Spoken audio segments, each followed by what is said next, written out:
Depuis 32 ans, je travaille à l'institut. Je suis psychiatre légiste. La rencontre a duré combien de temps? 50 minutes.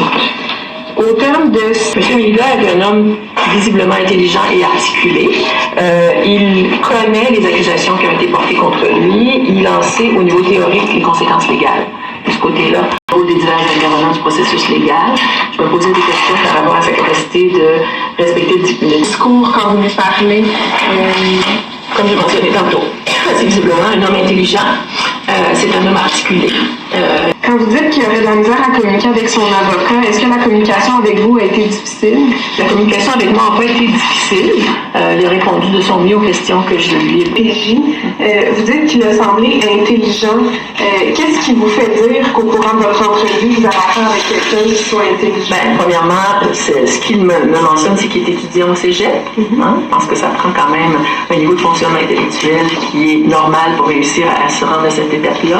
Et c'est évident quand on lui parle que c'est un monsieur qui comprend quand même beaucoup de choses. Monsieur Milda est quelqu'un qui connaît énormément de détails par rapport à sa situation, notamment le nom d'à peu près tous les intervenants ou des personnes qui sont passées dans son dossier. Est-ce que c'est compatible avec la maladie dont vous nous parlez? Effectivement, très très précis au niveau des dates, au niveau des noms, au niveau de toute la situation. Je comprends que quand vous avez rencontré monsieur le 27 octobre, vous l'avez rencontré pour 50 minutes. Effectivement. Est-ce que, personnellement, quand je vous pose la question, est-ce que vous avez lu le dossier de la DPJ ou lu le dossier de la Cour? Le dossier de la Cour, comme je vous ai dit, je l'ai regardé de façon sommaire avant de rencontrer monsieur, préférant entendre ce que monsieur avait à dire. Après ça, j'ai pris le temps, sans monsieur, de lire le dossier qui était assez volumineux, plus volumineux qu'à l'habitude. Et c'est dans le dossier que j'ai trouvé des indices, entre autres, par rapport à la question des organes, trafic d'organes. OK.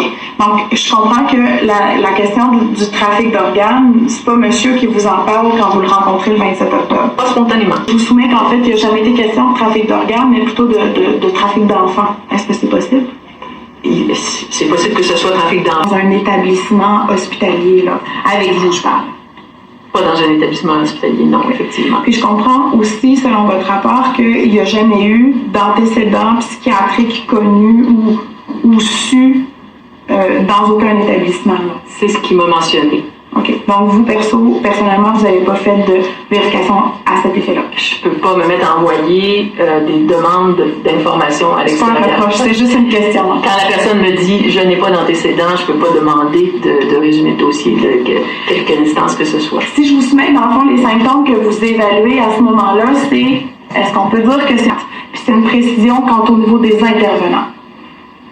Je ne comprends pas la question. Est-ce vrai pour arriver à cette analyse-là de, je veux juste pas, psychose paranoïde, délire, méfiance et tout ça, cette conclusion-là provient notamment du fait que monsieur est très précis quant aux personnes, aux intervenants, et très précis également quant aux dates.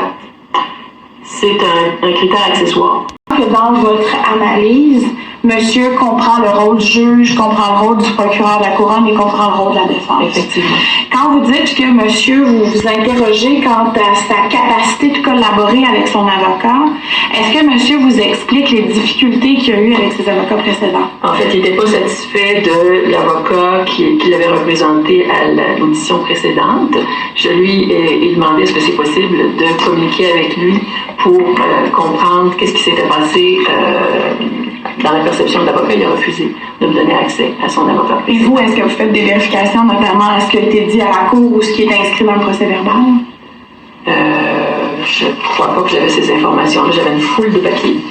Habituellement, je n'ai pas ce qui est dans le procès-verbal. Et si je ne peux pas parler à l'avocat, avec l'autorisation de monsieur, je ne peux pas aller outre à ça. L'avocat ne pourra pas me donner de renseignements. Et est-ce que vous aviez comme information à ce moment-là que l'avocat avait cessé d'occuper et qu'il n'était représenté plus, en fait, monsieur Militance? C'était un point d'interrogation, mais ce que je comprenais, c'est que si c'était pas fait que l'avocat ne le représenterait plus, que c'était l'intention de monsieur Militance.